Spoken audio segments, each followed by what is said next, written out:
हर इंसान से कभी ना कभी भूल हो जाती है, मगर जिंदगी हर पल एक नई राह दिखाती है।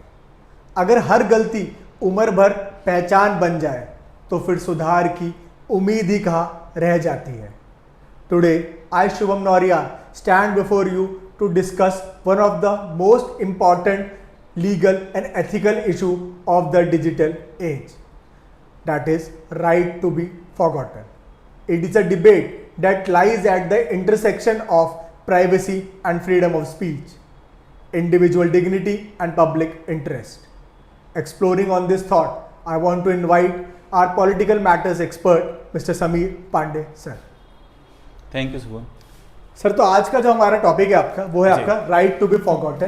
काफी इंपॉर्टेंट आपका टॉपिक है इन दिस डिजिटल एरा। अब देखिए सर, थोड़ा सा मैं आपको बता देता हूँ कि स्टोरी सो फार में होता क्या है आपका कि Delhi high court recently in one of its judgement laid down several principles regarding right to be forgotten कि राइट टू बी फॉरगॉटन आपका एज सच कैसे इन्फोर्स होगा।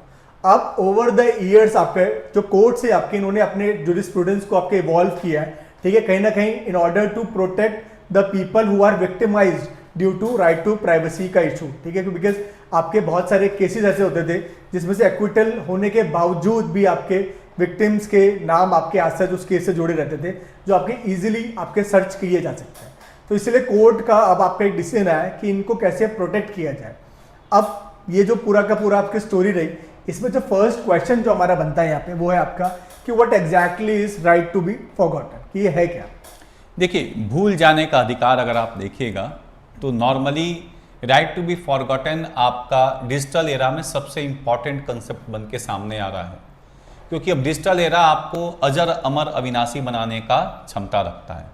एक बार आपने यूट्यूब पे वीडियो बना के डाला तो वो आजीवन एसेसिबल है, हमेशा के लिए एसेसिबल है। जब तक कोई प्रलय ना आ जाए, जब तक यूट्यूब ही ना खत्म हो जाए, तब तक वो चीज़ें आपको मिलती रहेंगी। गूगल सर्च इंजन, माइक्रोसॉफ्ट, जितने भी सर्च इंजन हैं वो आपके डाटा को प्रिजर्व करके रखते हैं। और लोग डाटा को प्रिजर्व करते हैं सर्च इंजन पे, बहुत लोग डाटा को डाउनलोड भी कर लेते हैं।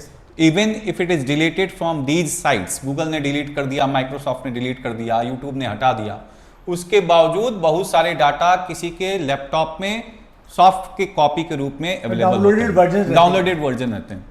तो इसमें भूल जाने का अधिकार का मतलब यह है कि कई सारे मामले न्यायालय में ऐसे आते हैं जिसमें अभी अभियोजन चल रहा होता है, अभी मामला केवल चल रहा है, केस दर्ज है और कोर्ट में आपका ट्रायल चल रहा है।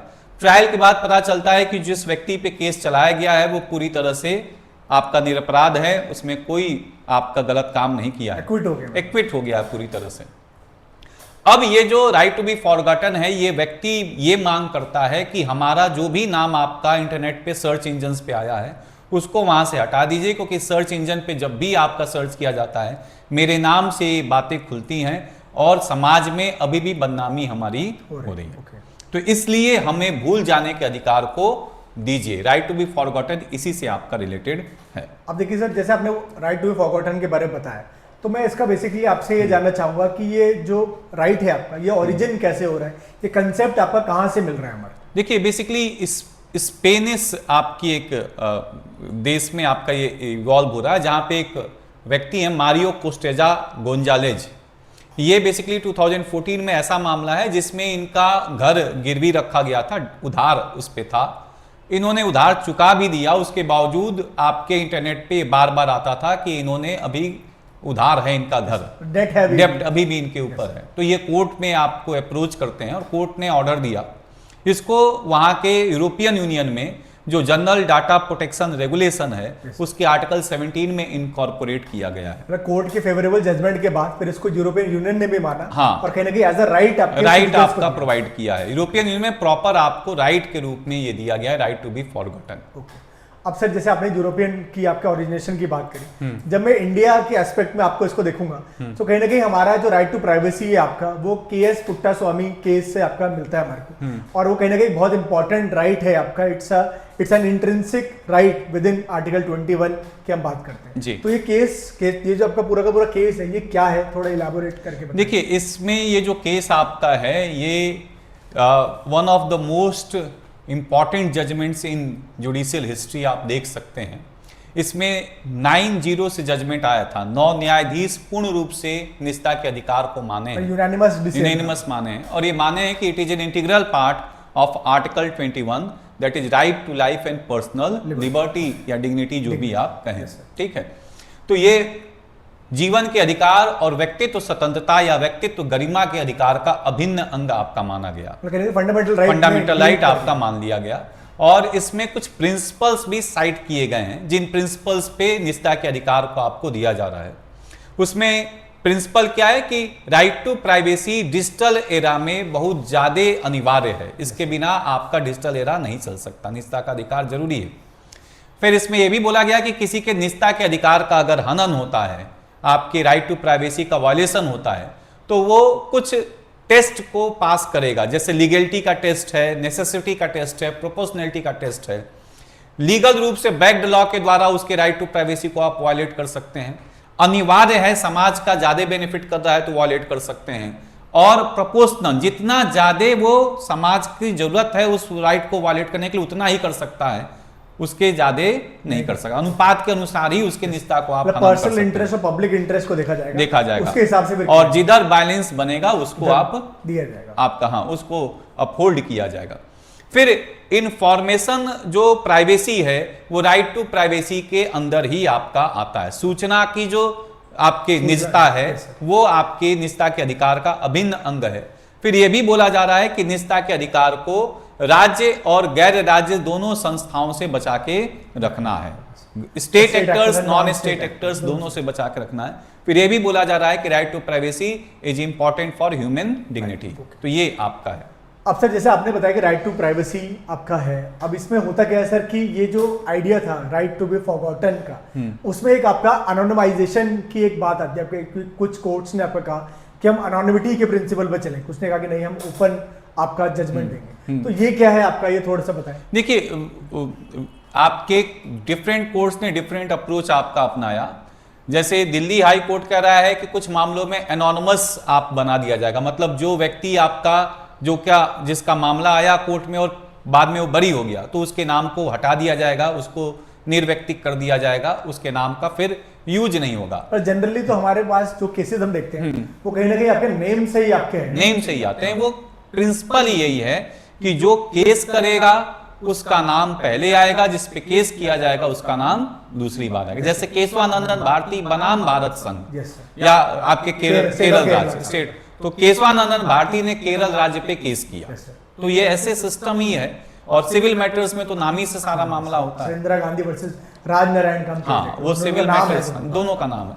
तो यहाँ पे आप देखिएगा कि अब दूसरे कोर्ट्स क्या करें, नहीं भाई ओपन जजमेंट, डेमोक्रेसी को आपको फॉलो करना है, राइट टू नो को हमें रिस्पेक्ट करना है, तो हम एनोनिमिटी को प्रमोट नहीं करेंगे। ये विवाद आपके कई सारे कोर्ट्स में रहा है, उसी का फाइनल इंटरप्रिटेशन आपका एक तरह से दिल्ली के हाई कोर्ट के द्वारा दिया जा रहा है। तो अब सर इसमें जैसे आपने बताया एनोनिमस का जो प्रिंसिपल है आपका, अब उसमें रियल चैलेंज यही है कि there is a lack of comprehensive framework जो बैलेंस करेगा कुछ कंपीटिंग इंटरेस्ट। अब कंपीटिंग इंटरेस्ट की ऐसे बात आती है तो उसमें आपका मेजर जो आपके इंटरेस्ट आते हैं वो आता है आपका पहला राइट टू प्राइवेसी, तो खुद आर्टिकल 21 का पार्ट है। अब we need to balance this right to privacy with open justice, जो कहीं ना कहीं हमारे प्रियम्बल का पार्ट बन रहा है। कॉन्स्टिट्यूशन खुद ये बोलता है कि in order to uphold accountability transparency हमें ओपन जस्टिस करना है। फिर कहीं ना कहीं हमारा जो आपका राइट, आपका freedom of speech and expression है आपका आर्टिकल 19 के अंदर, वो इटसेल्फ इट इज एन आपका ये फंडामेंटल राइट है आपका। तो इनको तीनों चीजों को आपको बैलेंस कैसे करना है, ये कैसे कर पाएंगे हम, इसके बारे में देखिए। इसमें बेसिकली कुछ प्रिंसिपल्स इवॉल्व किए जा रहे हैं जो कि हाई कोर्ट ने आपका प्रिंसिपल दिया है, जिसमें अगर आप देख सकते हैं तो पहला जो प्रिंसिपल आप देखिएगा ये माना जा रहा है कि आर्टिकल 21 मेजर एंकर के रूप में काम आपका करेगा। आप ये जो बात करना चाह रहे हैं सर, ये आपके जो केस है, हाँ ये बेसिकली आपके Lakshyaveer Singh Yadav versus union of India वाला केस है, जिसमें हाई कोर्ट ने 30 ऐसे मामले को क्लब किया और क्लब करके इस पे फाइनल जजमेंट आपका दिया है।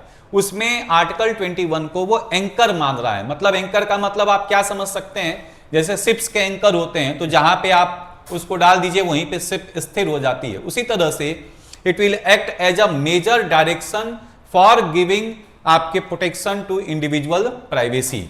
ये गाइडेंस का काम करेगा। हाँ गाइडेंस का काम आपका करेगा, ठीक है। और अगर आप इसको वायलेट कर रहे हैं तो स्टैट्यूटरी लीगल बैकिंग के साथ ही होना चाहिए। दूसरा आपका टेस्ट ऑफ प्रोपोर्शनैलिटी आपका होना चाहिए। ये आपके अनुपात का एक सिद्धांत है जिसमें अगर समाज के हित को ज्यादा फायदा हो रहा है तो आप निजता के अधिकार का हनन कर सकते हैं, अगर नहीं हो रहा है तो उस व्यक्ति के निजता के अधिकार को आपको बचा के रखना है। फिर लिस्ट इंट्रूसिव मींस का आप उपयोग करेंगे। इसका मतलब यह है कि कोर्ट ने यह बोला है कि हम जजमेंट को नहीं नल एंड वॉइड करेंगे, जजमेंट को नहीं डिलीट करेंगे, जजमेंट को नहीं हटाएंगे, जजमेंट वैसे के वैसा ही रहेगा। हम बस उस व्यक्ति के नाम को मास्क कर देंगे। मास्किंग कैसे होगी? जैसे हम देखते हैं केस कैसे आया, Indira Sahni versus union of India case. अब इंदिरा साहनी चाहते हैं कि हमारा नाम कहीं नहीं आए सर्च इंजन पे, तो वहां पे लिख दिया जाएगा XYZ versus union of India case. अब ऐसे तो सर XYZ तो बहुत सारे हो सकते हैं। हाँ, तो अलग अलग आपका उसका डेट होगा ना, जिस दिन जजमेंट आया है, जिस टाइम पे जजमेंट आया है, जिस मामले में जजमेंट आया है, केस की समरी तो एग्जैक्ट रहेगी और ओरिजिनल रिकॉर्ड कोर्ट के पास अवेलेबल रहेगा। पब्लिक के लिए केवल इसका समरी पार्ट और जो केस का सारांश है, जो आपका उसका मेजर जजमेंट है, वो आपका अवेलेबल रहेगा। तो इस तरह से मास्क करने का प्रयास किया जाएगा। तो ये लिस्ट इंट्रूसिव मींस मतलब आपको कम इसमें आप हनन कम होगा, आप जो जजमेंट आपका है उस जजमेंट में कम आप छेड़छाड़ी करके आप उसको प्रेजेंट करिए पब्लिक के सामने। फिर जो सर्च इंजन्स हैं उनको डायरेक्शन दिया जाएगा, जैसे गूगल है या माइक्रोसॉफ्ट है या इंडिया कानून आपका है जो कि सारे जजमेंट्स को आपका रखता है, उनको बोला जाएगा कि आप डी इंडेक्सिंग करिए, यहां पे आप एक तरह से नामों को हटाइए जो नाम आप सर्च इंजन पे डाल रहे हैं। तो ये तरीका है। अब सर जैसे आपने हमें एक्सप्लेन किया Lakshmveer Singh Yadav versus union of India के, इसमें आपने सारी चीजें हमें बताई। अब इसमें जो नेक्स्ट जो हमारा क्वेश्चन बनता है आपका कि how does the right to be forgotten interact with constitutional values, because constitutional values अभी कुछ अलग है आपकी, जैसे 19(1)(a) का आपने जिक्र करा, तो उसके साथ वो कैसे आपका इंटरैक्ट करता है, तो वो थोड़ा सा बताएं। देखिए, इसमें वही बात है कि राइट टू प्राइवेसी जो आपका है या राइट टू फॉरगॉटन है आपका, इसको हम तभी इंपॉर्टेंस देंगे जब इंडिविजुअल की जो राइट है वो समाज के अधिकार पे भारी पड़े। जो इंडिविजुअल इंटरेस्ट है वो कहीं ना कहीं आपका हायर होना चाहिए, वही टेस्ट ऑफ प्रोपोर्शनैलिटी का ही सिद्धांत आपका लागू होगा। अगर समाज का हित ज्यादा सुनिश्चित हो रहा है तो हम निजता के अधिकार का हनन करेंगे, अगर आपके समाज का हित सुनिश्चित नहीं हो रहा है तो हम एक तरह से इंडिविजुअल राइट्स को प्रिफर करेंगे। ओके, अब ये चीज समझ में आ जाती है सर हमारे। अब हमारे को जो नेक्स्ट इसमें जानना है आपसे वो ये है कि ये जो राइट टू फॉरगॉटन है, ये आज सच ऐसा तो है नहीं कि सर ये आपका स्ट्रेट आपका राइट है आपका, ये आपका विदाउट एनी चैलेंज आपके लगाया जा सकता है। अब इसमें यही आपका कि what are the challenges that remain in enforcing right to forgotten, तो ये कुछ चैलेंजेस आप हमें उससे अवगत कराएं। देखिए, चैलेंज तो वो सारी बातें आपको देखने को मिलेगा जो कि इंटरनेट एरा के चैलेंजेज हैं। जैसे ये यूनिवर्सल एक्सेसिबिलिटी मैकेनिज्म है, if you are uploading a data it will be available at universal level. तो आपने गूगल से डिलीट करवा दिया, याहू से डिलीट कर, याहू तो अब नहीं है, और जगहों से डिलीट, माइक्रोसॉफ्ट से डिलीट करवा दिया, यूट्यूब से डिलीट करवा दिया, फिर भी सॉफ्ट कॉपी के रूप में बड़े सारे लोगों के पास ये डाउनलोड होता है, वो फिर इसको अपलोड कर देंगे। तो समस्या ये रहेगी कि आप डिलीट करवाने के बाद भी वहां पे एक तरह से डिजिटल कंटेंट वापस आपका रीसरफेस कर सकता है। कंप्लीटली डिलीट नहीं, कंप्लीट डिलीशन आपका पॉसिबल नहीं है। इसमें यह भी हो सकता है कि राइट टू बी फॉरगॉटन के नाम पे आप लेजिटिमेट इंफॉर्मेशन को भी हटाने का प्रयास कर सकें। यह भी हो सकता है कि कुछ आपके क्रिमिनल एक्टिविटी हैं, कुछ ऐसे मामले हैं जो कि आपके बहुत प्रभावी लोग हैं जो गलत काम किए हैं, लेकिन उसको सप्रेस करने के लिए वो इंटरनेट से ऐसे मैकेनिज्म का यूज करके अपने डाटा को वहां से हटा दें। ये भी आपका हो सकता है। फिर यहाँ पे अभी भी यूनिफॉर्म प्रोसीजर्स डिसाइड नहीं हो पा रहे हैं कि केसेस टू केस बेसिस पे कैसे आपका होगा। हर मामले में कोर्ट के पास जाएगा तो कोर्ट के लिटिगेशंस भी बढ़ेंगे, न्यायालय का समय भी आपका खराब होगा, और कैसे हर मामले में आपका कोर्ट डिसाइड करेगा कि इस पे कितना टेस्ट ऑफ प्रोपोर्शनैलिटी लगाना है, कितनी निजता का हनन हो रहा है, कितना नहीं हो रहा है, ये भी आप देख सकते हैं। फिर आप देखिएगा कि ग्लोबल प्लेटफॉर्म्स आपके हैं जो अक्रॉस द वर्ल्ड काम करते हैं, वो भी एक मेजर चुनौती आपका है। ग्लोबलाइजेशन के एरा में तो यही है कि आपका ये ग्लोबली आपका ग्लोबली अवेलेबल आपका है, Yes, sir. कॉपीज इसके हर जगह पे अवेलेबल आपके रहते हैं। फिर तो ये upload सब करा जा हाँ, और फिर एक और चैलेंज है कि हमारा freedom of speech and expression और जो आपके निजता का अधिकार है, इसमें कई जगहों पे विवाद आपको देखने को मिलता है। तो ये सब कुछ चैलेंजेज आपको जनरली देखने को मिल सकते हैं। अब सर ये चैलेंजेस से आगे हम ये जाएंगे, जैसे आपने प्रिंसिपल्स हमें बताया, जो आपका जो केस था दिल्ली हाई कोर्ट वाला, उसमें आपने जैसे कुछ हमें प्रिंसिपल्स बताए आपके कि क्या क्या आपके प्रिंसिपल्स हमें यूज करने हैं in order to enforce right to be forgotten. अब उसी जजमेंट में आपके कुछ आपके मेजर एक्सेप्शंस भी हैं कि कहां पर आपका ये जो राइट टू बी फॉरगॉटन है वो नहीं लगेगा, तो वो कुछ एक्सेप्शंस आप हमें बताएंगे। देखिए, कुछ मामलों में तो एकदम नहीं मिलना चाहिए। जैसे कोई हीनियस क्राइम किया है, क्रिमिनल एक्टिविटी किया है, जैसे मर्डर है, अटेम्प्ट टू मर्डर है, रेप है, तो वो डाटा आपको डिलीट करने की जरूरत नहीं है। ये हर हाल में अवेलेबल होना चाहिए। कोई पब्लिक सर्वेंट है, करप्शन में नाम आ गया और कन्विक्ट भी हो गया, अब वो चाहे कि नौकरी के बाद हमारा नाम हटा दिया जाए, वो पॉसिबल आपका नहीं है। फिर ये भी आप देखेगा कि जहां पे सब्सटेंशियल पब्लिक इंटरेस्ट सर्व हो रहा है, वहां पे भी डाटा को हटाने की जरूरत नहीं, जनहित जहां पे सुनिश्चित हो रहा है।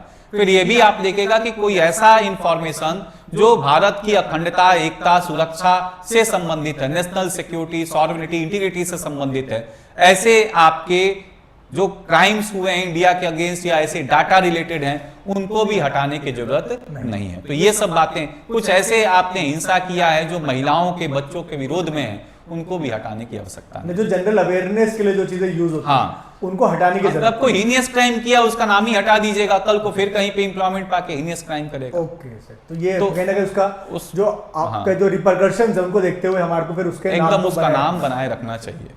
अब जो लास्ट हमारा जो उसमें पार्ट बच जाता है वो यही आपका कि जो डीपीडीपी एक्ट है आपका, जैसे हमने आपका एक्ट देखा, आपका डिजिटल प्रोटेक्शन आपका जो एक्ट है, उसका क्या रिलेशन है आपका कहीं ना कहीं राइट टू फॉरगॉटन से? देखिए, जो डीपीडीपी एक्ट आपका बनाया गया है, इसका मतलब कुछ मामलों में आपको भूलने का अधिकार दिया जा रहा है। इसमें जनरली कुछ बातें बोलेंगे, जैसे प्रिंसिपल का कंसेप्ट है, डाटा फिड्यूसरी का कंसेप्ट है। प्रिंसिपल का मतलब, जैसे मैंने जियो का सिम लिया और जियो को अपना आधार कार्ड दिया कि ये मेरा आधार कार्ड है, आप रखिए, इसमें मेरा इंफॉर्मेशन है, तो हमारा डाटा है, हम प्रिंसिपल हो गए। जियो का जो प्लेटफॉर्म हो गया वो डाटा फिड्यूसरी हो गया, ट्रस्ट बना हुआ है, ट्रस्ट के रिलेशन पे। अब जियो को हमारे डाटा का मिसयूज नहीं करना है, और जिस समय डाटा का उपयोगिता खत्म हो जाए उसके बाद उस डाटा को डिस्ट्रॉय कर देना। तो ये आपका इसमें है कि अगर हम चाहते हैं तो हम जियो से रिक्वेस्ट कर सकते हैं कि जो मेरा डाटा आपके पास है उसको आप मिटा दीजिए। तो वो limited right to be forgotten है at the instance of the data principal to the data fiduciary that my data should be forgotten. कहीं ना कहीं ये कंसेंट पे फिर बेस्ड है। हाँ, कंसेंट बेस्ड सिस्टम आपको देखने को मिलेगा। अगर उसमें वो उल्लंघन करते हैं तो फिर उसके 250 करोड़ तक रुपए तक का जुर्माना लगाने की पॉसिबिलिटी। बट जैसे अगर हम देखते हैं आपके हमने ये जो चीज आपके राइट टू प्राइवेसी, वो आपका जो ईयू का जीडीपीआर का एक्ट है उसी से कहीं ना कहीं बोरो किया, बट उनका जो लॉ है वो ज्यादा कॉम्प्रिहेंसिव है in comparison to Indian law. वो एज अ राइट आपको प्रोवाइड कर रहा है, ये उस तरह से आपको प्रोवाइड नहीं कर रहा। अब सर इसमें हमारा जो चीज हमें जाननी थी, जैसा आपने बताया कि डिजिटल पर्सनल जो डेटा प्रोटेक्शन एक्ट है हमारा, वो कहीं ना कहीं आपके कंसेंट पे बेस्ड है, एक्सप्लिसिटली एड्रेस कर रहा है, मतलब कहीं ना कहीं नहीं कर रहा है आपके जुडिशियल रिकॉर्ड्स को, आर्काइव्स को, तो वो सब चीजें इसमें इंक्लूडेड नहीं है उसको इंक्लूड करने की यही इसीलिए तो जजमेंट आपका आ रहा है। अब लास्ट में हम आपसे ये जानना चाहेंगे सर कि हमारे देश के अंदर कौन डिसाइड करेगा कि ये जो डेटा है आपका वो इरेज हो जाना चाहिए, ये जो राइट टू बी फॉरगॉटन है उसको इन्फोर्स करने के लिए कौन सी बॉडी ऐसी है जो आपके कहीं ना कहीं आपके इसके लिए रिस्पॉन्सिबल है, तो उसके बारे में थोड़ा देखिए। इसमें मल्टीपल बॉडीज की जरूरत आपको पड़ेगी, कोई एक सिंगल बॉडी नहीं है। जैसे अपील मैकेनिज्म आपका है, प्लेटफॉर्म ने कोई डिसीजन लिया कि आपके डाटा को हम इरेज नहीं करेंगे, तो आप उसको इंडिपेंडेंट स्टैट्यूटरी अथॉरिटी या जुडिशरी के सामने अपील कर सकते हैं।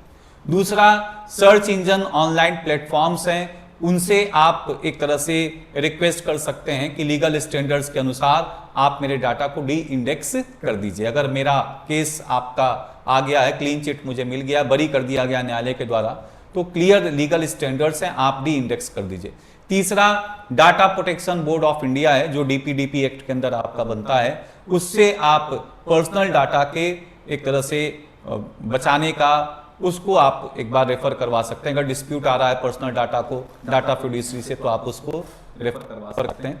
लास्ट मैकेनिज्म आपका कोर्ट, तो ये आपके हैं, आप अपील के माध्यम से चले जाएं, जो स्टैट्यूटरी बॉडी बनाया जाएगा, आप सर्च इंजन्स जो ऑनलाइन प्लेटफॉर्म्स उनको खुद रिक्वेस्ट कर दें कि जो लीगल प्रोसीजर्स उसके अनुसार हमारा नाम हटाइए, या जो आपका data protection board of India है, डाटा फिड्यूसरी अगर आपके निजता के अधिकार का हनन कर रहा है के पास जा सकते हैं, और at the last there is court जो केस टू केस बेसिस पे डिसाइड करेगा।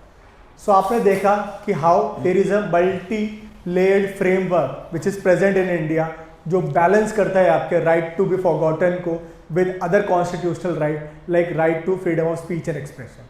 अब आज के लिए इतना ही रखेंगे, नेक्स्ट क्लास में दोबारा आपसे मुलाकात होगी ऐसे ही एक इंपॉर्टेंट टॉपिक के साथ। तब तक के लिए धन्यवाद, बने रहिए। Thank you.